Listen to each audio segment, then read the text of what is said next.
అందరికీ నమస్కారం. కార్యక్రమం ప్రారంభించే ముందు గురువు గారు బ్రహ్మర్షి పత్రి గారికి ఒకసారి మనం ధన్యవాదాలు చెప్పుకుందాం. మనం గత 78 ఎపిసోడ్ నుంచి ఒక విషయమే చెప్పుకుంటున్నాం. ఉపమాన ధ్యాన సందేశాలు ఏమిటంటే, ఆ ఉపమానం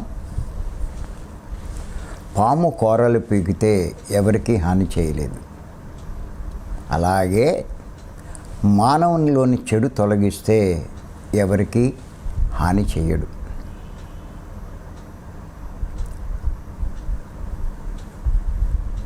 ఈ ఉపమానానికి సంబంధించి ఈరోజు 28వ పార్టు మనం చెప్పుకోబోతున్నాం.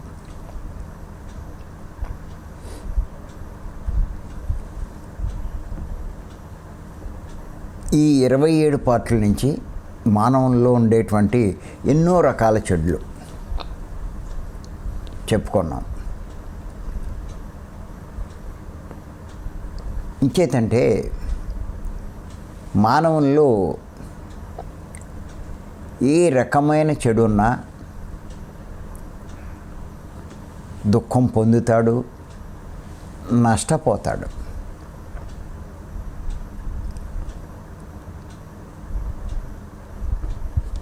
జీవిత లక్ష్యాన్ని సాధించలేడు.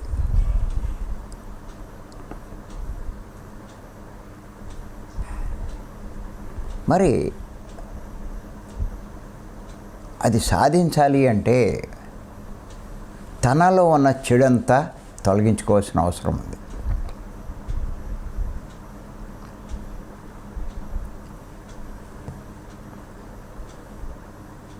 మరి ఈరోజు చెప్పుకోబోయే చెడు లక్షణం ఏంటి అంటే అజ్ఞానం. నిన్న కూడా చెప్పుకున్నాం.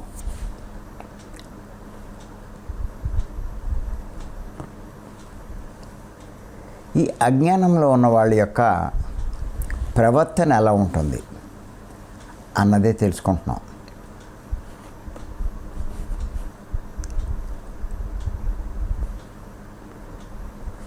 మీలో ఈ రకమైన ప్రవర్తన ఉంటే ఇంకా మీలో చెడు ఉన్నట్టే లెక్క. అంటే మీరు ఇంకా అజ్ఞానంలో ఉన్నట్టే లెక్క. అది లేదనుకోండి, మీరు అజ్ఞానంలోంచి బయటపడినట్టే, మీలో ఉన్న చెడు తొలగించుకున్నట్టే. ఏంటంటే అజ్ఞానము అంటే తెలిసి కూడా ఆచరించలేకపోవడం. తెలిసిన దాన్ని ఆచరించలేకపోవడం.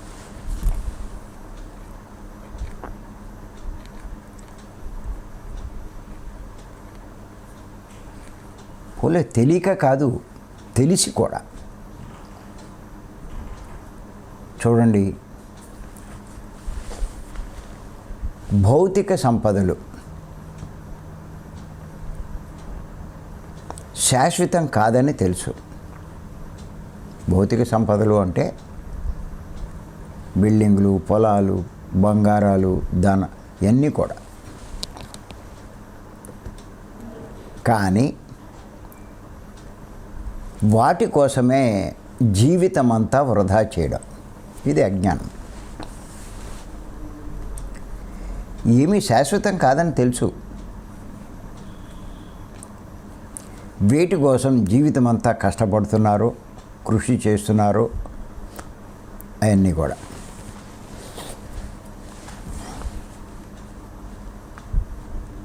ఇది అజ్ఞాన లక్షణం.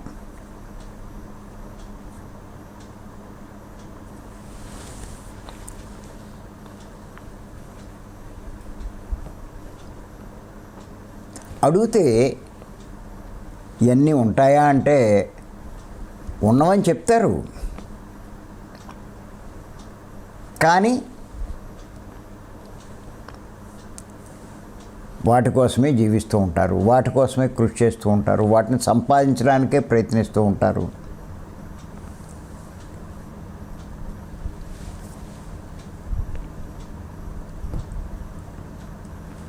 జీవితాన్ని అలా దానికే గడుపుతారు.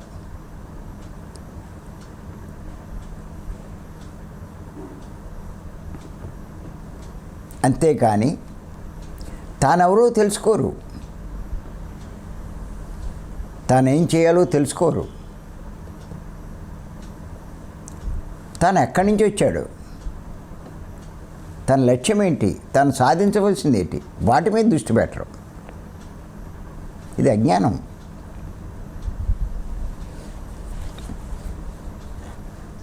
అంతేకాదు, ఇంకో పాయింట్ రాసుకొని చెప్తాను. ఏదీ ఉండదు, ఏదీ శాశ్వతం కాదు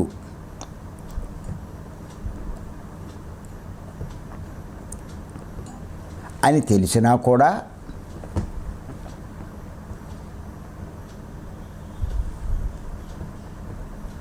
తనకున్నవన్నీ చూసి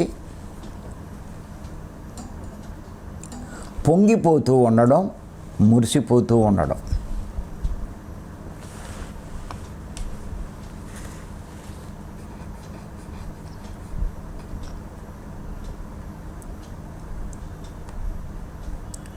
తనకున్నవన్నీ చూసి పొంగిపోతూ ఉండడం, మురిసిపోతూ ఉండడం.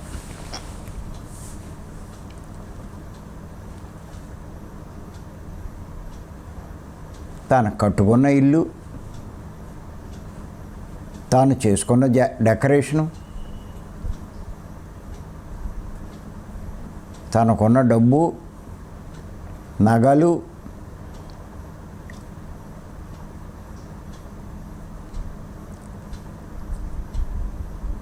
ఇవన్నీ కూడా, పదవులు, గొప్ప ఉద్యోగం. అడిగితే ఏమైనా ఉంటాయా, శాశ్వతమా అంటే అబ్బాయి ఉండవని కూడా చెప్తారు. కానీ వాటిని చూసి ఎంత పొంగిపోతారో, మురిసిపోతారో, అందరికీ చెప్పుకుంటారు, అందరికీ చూపిస్తారు. ఉంటే ఉన్నాయి, అనుభవించు. గొప్పలు చెప్పుకోవడం ఎందుకు, గొప్ప చూపించుకోవడం ఎందుకు? వాళ్ళకి లేవు నాకున్నాయనుకోవడం ఎందుకు, నీకున్నాయని మురిసిపోవడం ఎందుకు? ఇది అజ్ఞానం.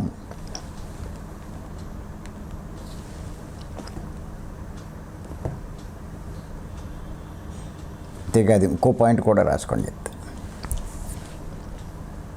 ఎంత సంపాదించినా, ఎన్ని సుఖాలు సమకూర్చుకున్నా,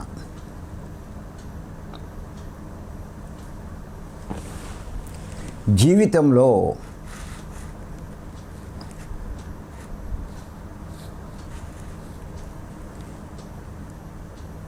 శాంతి,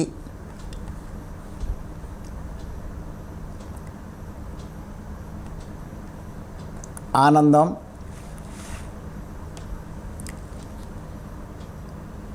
లేవని తెలుసు. ఎన్ని కోట్లు ఉంటే వాడికి శాంతి ఎక్కడుంది చెప్పండి? ఎవరికి శాంతి ఉంది? అది అందరికీ తెలుసు. కానీ సంపదలు ఇంకా కోరుకోవడం, వాటిని సంపాదించడానికే ప్రాముఖ్యం ఇవ్వడం, వాటి కోసమే ప్రయత్నించడం, ఇది కూడా అజ్ఞాన లక్షణమే.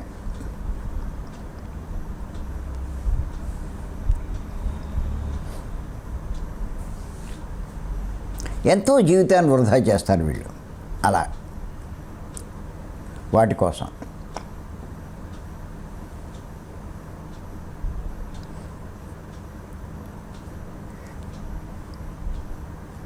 చూడండి, మిమ్మల్ని మీరు గమనించుకోండి, మీ గురించి మీరు ఆలోచించండి.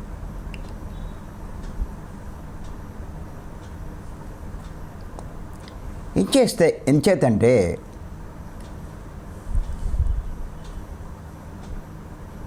మనం చేసిన దాన్ని బట్టి మనం పొందవలసింది పొందుతూ ఉంటాం.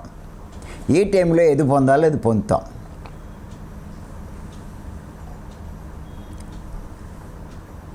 కానీ లేవని వాటిని కోరుకుంటూ ఉంటాం. వాడికి ఉంది నాకు లేదు అనుకుంటాం.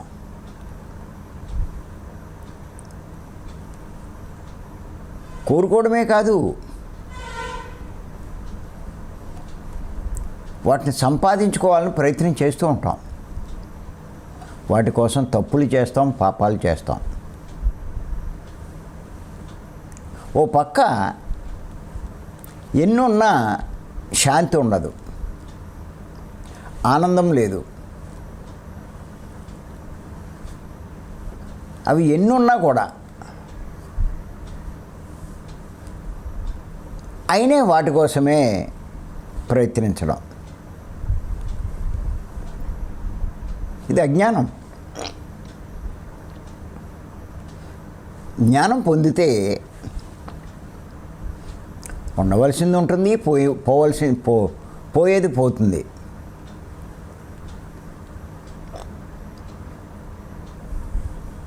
దానికోసం తప్పులు చేయడం ఎందుకు, పాపాలు చేయడం ఎందుకు? అలాగే యుగ యుగాలుగా ఎంతోమంది మహారాజులు, ఐశ్వర్యవంతులు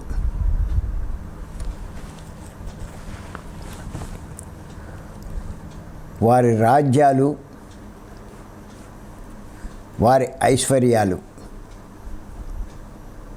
కోల్పోయారని తెలుసు.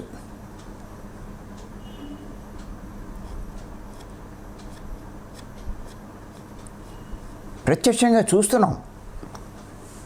కానీ వాటినే కోరుకుంటూ వాటి కోసం జీవితాన్ని వ్యర్థం చేయడం.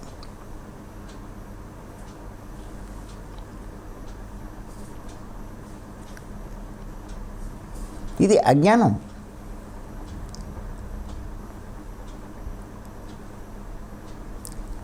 మహారాజులు లాంటి వాళ్ళు, ఎన్నో వైభవాలు అనుభవించిన వాళ్ళు, పెద్ద పెద్ద కోటలు కట్టుకున్న వాళ్ళు, ఎన్నో భోగాలు అనిపించిన వాళ్ళు, ఎంతోమంది ఐశ్వర్యవంతులు, బిర్లాలు, టాటాలు.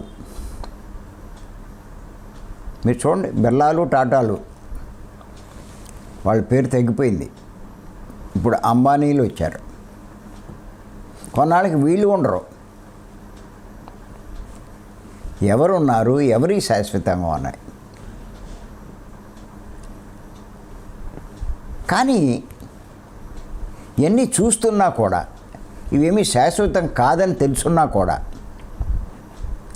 వాటినే కోరుకుంటూ వాటి కోసం ఉన్న జీవితం అంతా వ్యర్థం చేస్తున్నారు. ఇది అజ్ఞానం. నిజంగా జ్ఞానం పొందితే ఓ రమణ మహర్షిలాగా, ఓ వివేకానందలాగా, ఒక షిరిడీ బాబాలాగా జీవిస్తారు. వాటి వెనకాల పరిగెత్తరు. వాటి కోసం జీవితాన్ని వ్యర్థం చేయరు. జ్ఞానం ఉన్నవాళ్ళు. అజ్ఞానంలో ఉన్నవాళ్ళే వాటి వెనకాల పరిగెడుతూ ఉంటారు.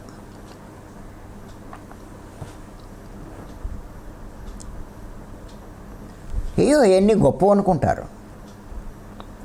వాటి కోసం తప్పులు చేస్తారు, పాపాలు చేస్తారు. నేనేదో గొప్పవాడిని అవ్వాలనుకుంటారు, గర్విస్తారు ఉన్నాయి చూసి.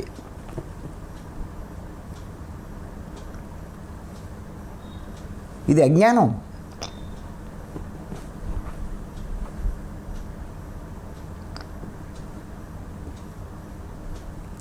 మీరు చూడండి, హిట్లర్ గురించి మన అందరికీ తెలుసు. వాడు ప్రపంచాన్నే తన గుప్పిట్లో పెట్టుకోవాలనుకున్నాడు. ఏదో ఆ దేశాన్ని జయించుకున్నాడు, పాలించుకుంటున్నాడు. అక్కడితో తృప్తి లేదు.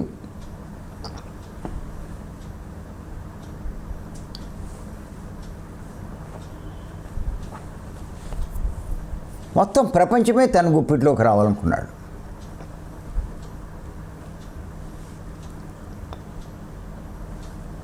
ఏం చేశాడు? ఎన్నో దేశాల మీద దండెత్తాడు, ఆ బాంబులు గింబులు వేశాడు, వాళ్ళందరినీ చంపాడు.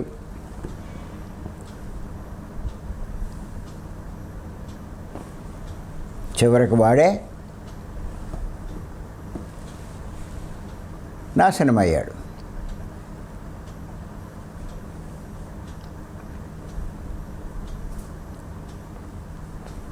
గర్వించాడు కొన్ని దేశాలు జయించేసరికి.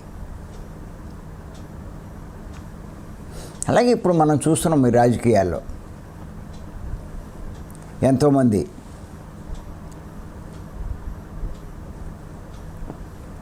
ప్రైమ్ మినిస్టర్లు, అప్పుడు రాజులు ఇప్పుడు ప్రైమ్ మినిస్టర్, లేకపోతే చీఫ్ మినిస్టర్లు, అప్పుడు సామంత రాజులు ఇప్పుడు చీఫ్ మినిస్టర్లు.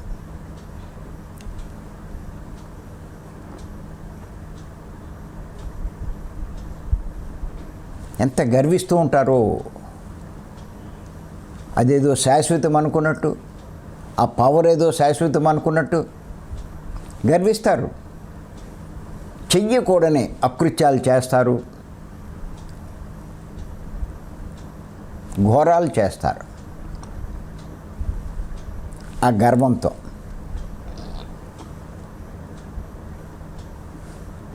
ఏమవుతుంది? చివరికి పతనం అవుతారు. ఎవరు పతనమవులా? ఎవరు ఉన్నారు శాశ్వతంగా?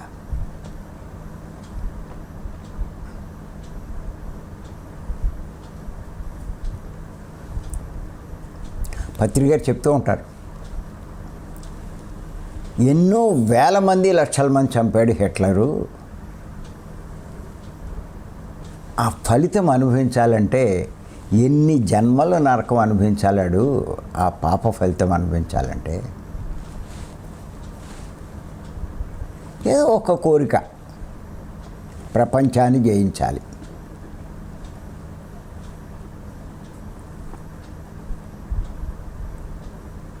ఎంత దారుణమైన నరకాన్ని అనిపిస్తాడు. అలా హిట్లరే కాదు, ఎవరైనా సరే.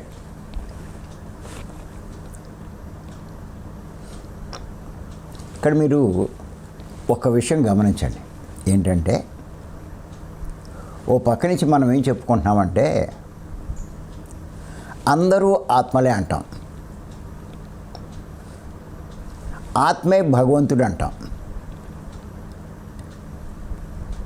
మరి అందరూ ఆత్మలే అయినా, అందరూ దేవుళ్ళే అయినా ఇలాంటి పనులు ఎందుకు చేస్తున్నారు? ఈ సందేహం రావచ్చు మనకి.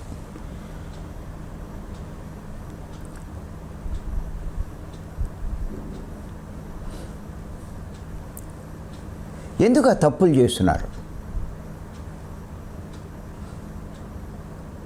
ఎందుకు అంత హింస చేస్తున్నారు? హత్యలు చేస్తున్నారు? సందేహం రావచ్చు.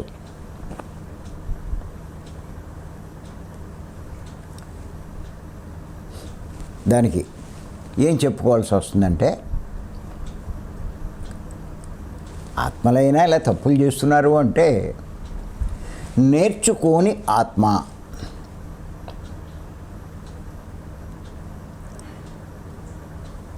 ఇప్పుడు మనమంతా ఉన్నాం, అలాంటి పనులు చేస్తామా? చెయ్యమన్నా చెయ్యం, వాడి జోలికి వెళ్ళాం. ఎందుకు మనం అటువంటి పనులు చేయట్లేదు? మనం నేర్చుకున్న ఆత్మలం.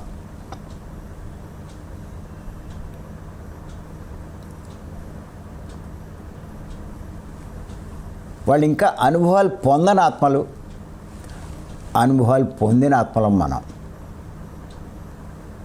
అందుకే ఎంత తేడా ఉంటుంది వాళ్ళకి మనకి. మళ్ళీ ఇక్కడ ఇంకో డౌట్ వస్తుంది, మీరు అడగచ్చు కూడా. ఏంటంటే, ఆత్మ అంటే దేవుడు కదా, దేవుడు తెలియనిదేముంది, దేవుడు నేర్చుకోవాల్సిందేముంది, సమస్తము తెలుసున్నవాడే దేవుడు కదా, వాడు నేర్చుకొని ఆత్మ అలాగయ్యాడు అనే సందేహం వస్తుంది. ఇక్కడ మీరు గుర్తుపెట్టుకోండి, ఆత్మ అంటే దేవుడే, కానీ ఈ నేరాలు తప్పులు పాపాలు ఇవన్నీ చేసేవాళ్ళు ఆత్మ కాదు, జీవుడు. గుర్తుపెట్టుకోండి, మీరు ఆత్మ అంటే మీకు కన్ఫ్యూజన్ వస్తుంది. జీవుడు అని అర్థం చేసుకుంటే మీకు కొంచెం క్లారిటీ వస్తుంది. మళ్ళీ అంటూ ఉంటారు జీవుడే దేవుడు అని.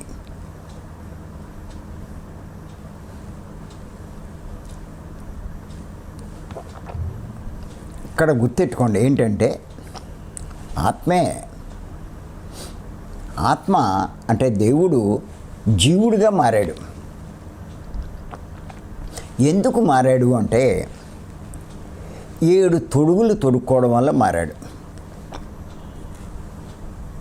7 తొడుగులు తొడుక్కోవడం వల్ల మారాడు.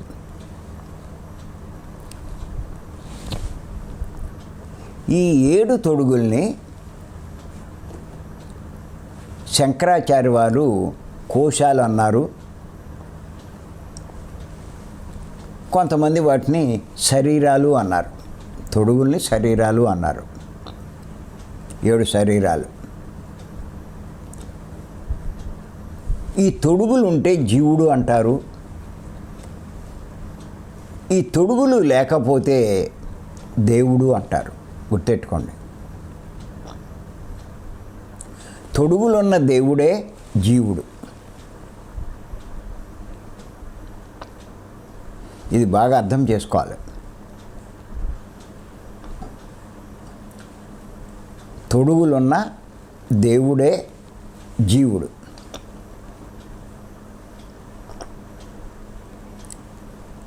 ఏమిటి 7 తొడుగులు? ఏంటి 7 శరీరాలు? స్థూల శరీరము, ప్రాణమయ శరీరము, సూక్ష్మ శరీరము, లేకపోతే మనోమయ శరీరం,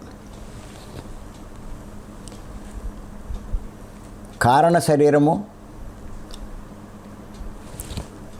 మహాకారణ శరీరము, విశ్వమయ శరీరము,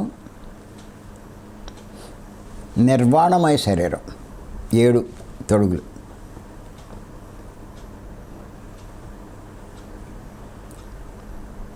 ఇక్కడ ఏమిటంటే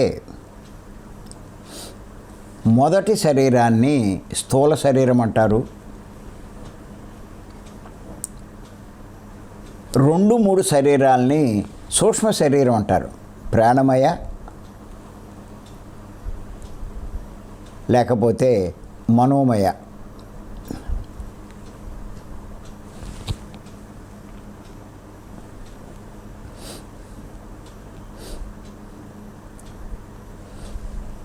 నాలుగు 5 కారణ మహాకారణ, వాటిని కారణ శరీరం అంటారు.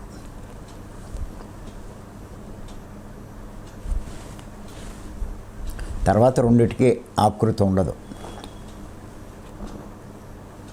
ఆకారం ఉండదు.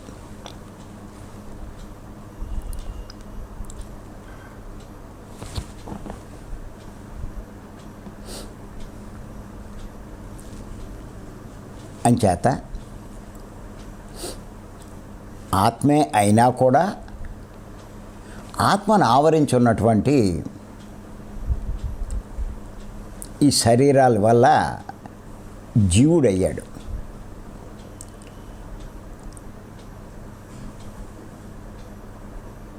ఈ జీవుడు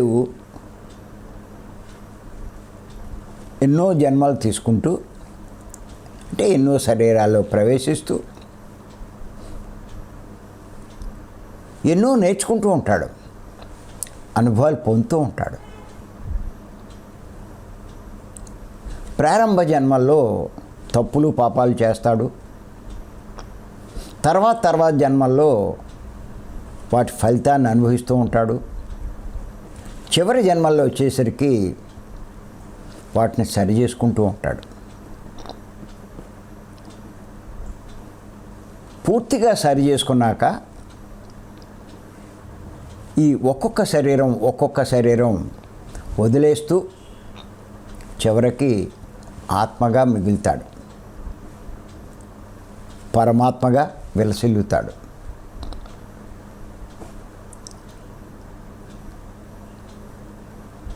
అప్పుడు ఇంకా జన్మలుంటూ ఉండవు, ఇంకా శరీరాలే లేవు, ఇంకా జన్మ ఎక్కడ ఉంటుంది? పూర్తి దైవంగా మారిపోతాడు.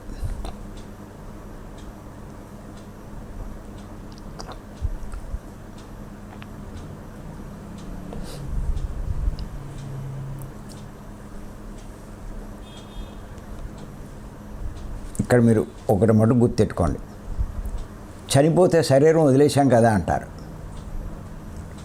చనిపోతే మీరేం చేశారంటే ముందు మొట్టమొదటి రోజు భౌతిక శరీరాన్ని వదిలేస్తారు. మూడో రోజున ఏమవుతుందంటే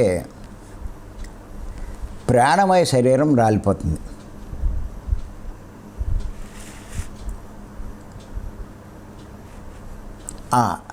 తర్వాత ఉన్నది ఏంటంటే సూక్ష్మ శరీరం, దాన్నే మనోమయ శరీరం అంటారు.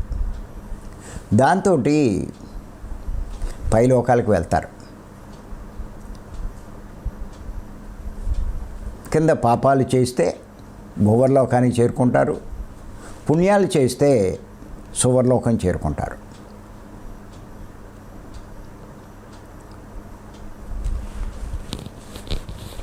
అక్కడ చాలా కాలం ఉన్న తర్వాత ఏం చేయాలో అర్థం కాక అలా ఉండిపోయిన స్టేజ్లో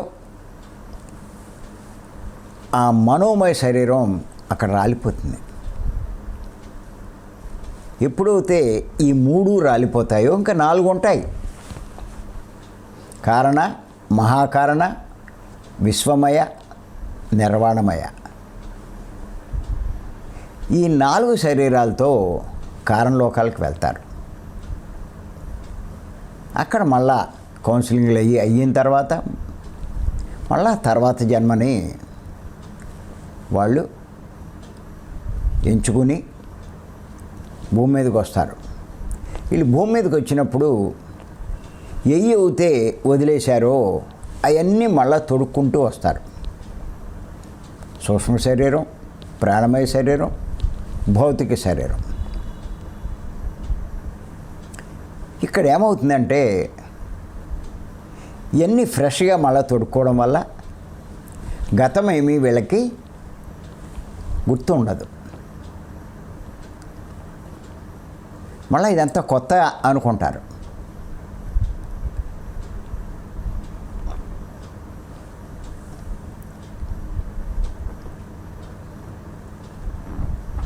పైన మటుకు ఆ కారణతో శరీరంతో ఉన్నప్పుడు నిర్ణయించుకుంటారు వాళ్ళు, నేను ఇలా తప్పులు చేశాను, ఈ అనుభవాలు పొందాలి, ఈ పాఠాలు నేర్చుకోవాలి అని చెప్పి దానికి అనుగుణమైనటువంటి జన్మ ఎంచుకుని అవన్నీ తొడుక్కుని భూమి మీదకి వస్తారు. అలాంటి జన్మ తీసుకుంటారు.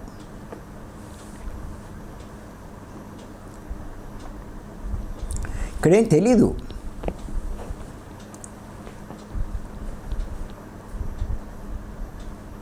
ప్రారంభ జన్మల్లో ఈ తప్పులు పాపాలు చేస్తారు. మళ్ళా కొన్ని జన్మలు జరిగేసరికి మరి వాటి యొక్క పర్యవసానం అనుభవిస్తూ ఉంటారు కష్టాల రూపంలో. అప్పుడు ఆలోచనలు వస్తూ ఉంటాయి, ఏంటి తప్పులు ఏంటి, పాపాలు ఏంటి అని. ఏంటి దీనికి కారణం ఏంటి, ఎందుకు ఇవన్నీ వస్తున్నాయి అంటే తెలుస్తుంది, నువ్వు చేసిన దాన్ని బట్టే ఇవన్నీ అని.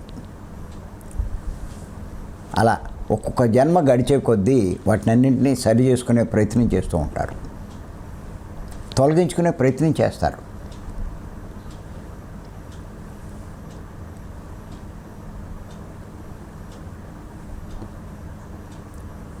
తొలగించుకోకపోతే అజ్ఞానం, తొలగించుకుంటే జ్ఞానం.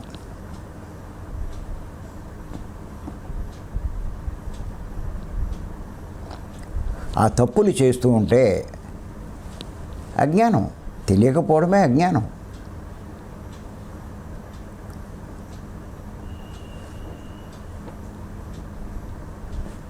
తెలుసుకుని ఆచరించడమే జ్ఞానం.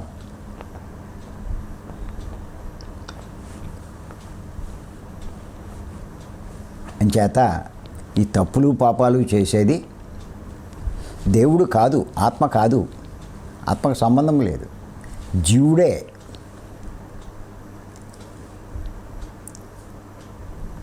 ఈ శరీరాలతో ఉన్నవాడే, ఆత్మ పైన ఈ తొడుగులన్నీ ఉన్నవాడే. ఈ శరీరాలతో ఉన్న జీవుడు అనుభవాలు పొందుతూ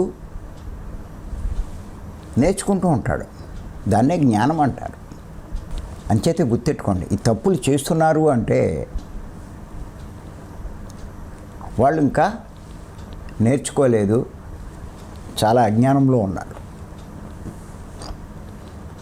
చెయ్యట్లేదు అంటే వాళ్ళు నేర్చుకున్నారు, అనుభవాలు కూడా పొందారు. అంటే వీళ్ళు అజ్ఞానం తొలగించుకున్నారు, జ్ఞానం పొందారు అని లెక్క. చేత గుర్తుపెట్టుకోండి, మనందరం కూడా నేర్చుకున్న ఆత్మలం, అనుభవాలు పొందిన ఆత్మలం. అంటే ఓ రకంగా చెప్పాలంటే ఆత్మ అంటే కన్ఫ్యూజన్ వస్తుంది. నేర్చుకున్న జీవుడు, అనుభవాలు పొందిన జీవుడు. అందుకే మనం అలాంటి పనులు, అలాంటి ఘోరాలు అవేం చెయ్యం. మనం తెలిసిన వెంటనే మాంసాహారం కూడా మానేస్తాం.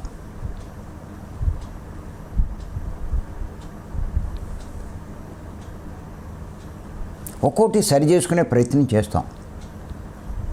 మనలో ఉన్న చెడు అంతా తొలగించుకునే ప్రయత్నం చేస్తాం.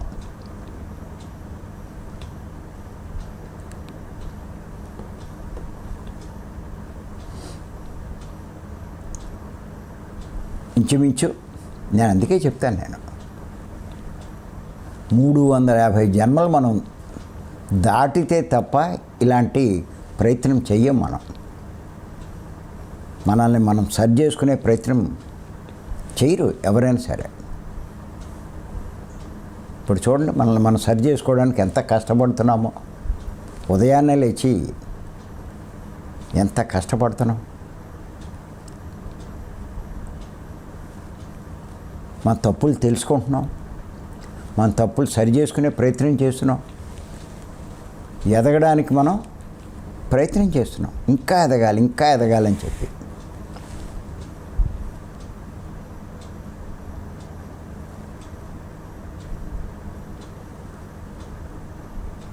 ఈ పరిస్థితి వాళ్ళకు ఉండదు.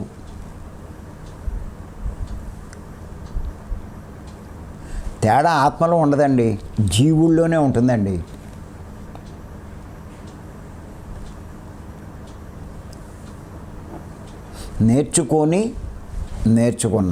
నేర్చుకోని జీవుడు, నేర్చుకున్న జీవుడు. ఆత్మ అందరిలోనూ సమానమే.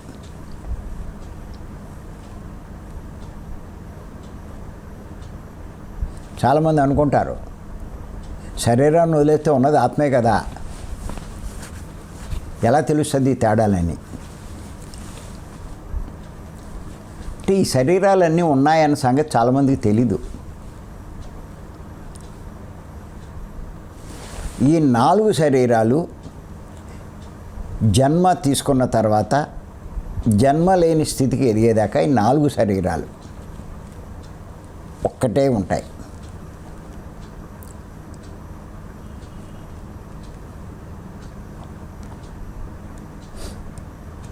సహజంగా ఈ 3 శరీరాలు అందరూ వదిలేసేవే, మళ్ళీ కొత్తగా తీసుకునేవే. బాగా పుణ్యకార్యాలు అవన్నీ సేవలు చేస్తే కారణ శరీరం వదిలేస్తారు. జ్ఞానం పొందితే మహాకారణ శరీరం వదిలేస్తారు. సత్యాన్ని అనుభవంలోకి తెచ్చుకుంటే విశ్వమయ శరీరం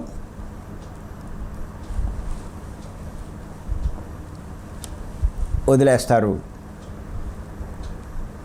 చివరికి సత్యలోకం చేరుకుంటారు. ఇంకా అన్ని శరీరాలు వదిలేస్తారు వాళ్ళు పూర్ణ దేవుడి కింద అవుతారు.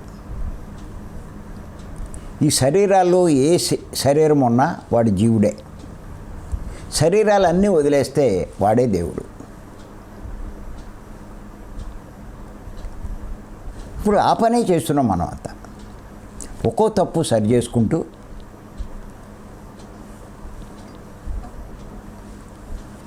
ఆత్మైన మనము పైన ఉన్నటువంటి ఆ తొడుగులు తొలగించుకునే ప్రయత్నమే ఇప్పుడు మనం చేసేది.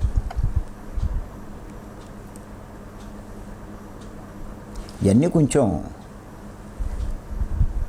మీ బుద్ధి బాగా వికసిస్తే బాగా అర్థమవుతాయి.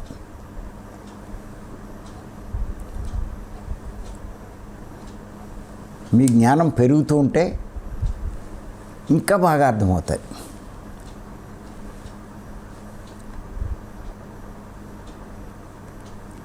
అంచేత ఆ ప్రయత్నంలో ఉన్నాం మనం, ఆ కృషి చేస్తున్నాం మనం.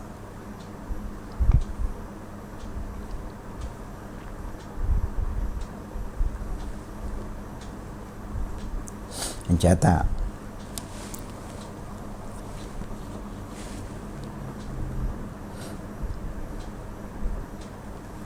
ఈ లక్షణాలు మనలో ఉంటే ఇంకా అజ్ఞానంలో ఉన్నట్టే. ఇంకా మనం నేర్చుకోవాల్సింది ఉంది, తెలుసుకోవాల్సింది ఉంది, మార్చుకోవాల్సింది ఉంది, సరి చేసుకోవాల్సింది ఉంది అన్నది అర్థం చేసుకోండి. సరి చేసుకునే ప్రయత్నం చేయండి. చివరికి వచ్చేసాం. కొంచెం శ్రద్ధ, నేను అదే అంటూ ఉంటాను.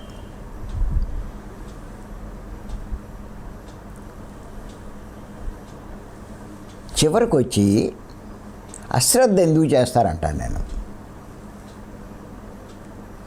అందుకే గట్టిగా చెప్తూ ఉంటాను నేను. ఏంటి గట్టిగా చెప్తారంటారు?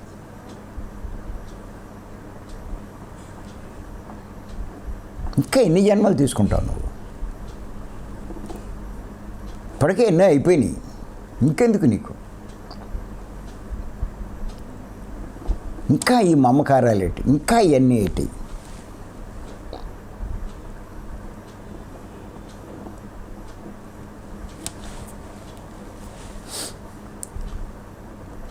వాటి కోసం నువ్వు రాలా. జీవుడైన నువ్వు దేవుడు అవ్వాలనుకుని వచ్చావు. నీ పైన ఉన్న తొడుగులన్నీ వదిలేయాలనుకున్నావు. ఇంకా ఉంచుకుంటావా ఆ తొడుగులు? ఈ తొడుగులు ఉంటే దుఃఖం తప్పదు. తొడుగులు వదిలేస్తే దుఃఖం ఉండదు, జన్మేం ఉండదు. చేత ఇవన్నీ ఒక్కొక్కటి మనం తెలుసుకుంటున్నాం, సరి చేసుకునే ప్రయత్నం చేస్తున్నాం. మరి రేపు మరికొన్ని విషయాలు, అజ్ఞాన లక్షణాలు మరికొన్ని మనం రేపు తెలుసుకుందాం. Thank you.